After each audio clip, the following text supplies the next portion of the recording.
Hello बच्चों, let's see the question. What is the polarity of two chains in the double helix structure of DNA? Option A parallel, option B anti-parallel, option C identical, and option D random.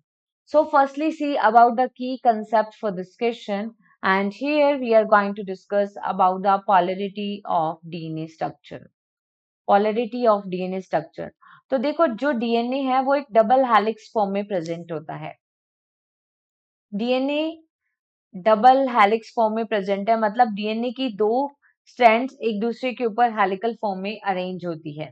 ठीक है, जिसमें हम देखते हैं कि एक strand DNA की अगर 5 डैश टू 3 डैश है तो दूसरी डीएनए की स्ट्रैंड होगी 3 dash to 5 dash.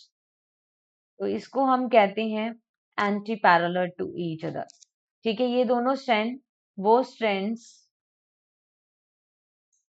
Are anti parallel to each other, क्योंकि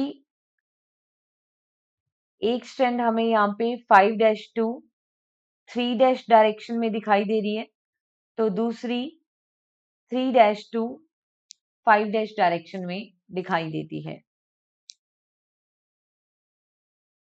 3 डैश टू 5 डैश, तो इसे क्या कहते हैं? Anti parallel. और ये दोनों स्ट्रैंड एक दूसरे के कॉम्प्लीमेंट्री भी होती है. अगर हमें एक सीक्वेंस का पता है तो दूसरा हम फाइंड आउट कर सकते हैं.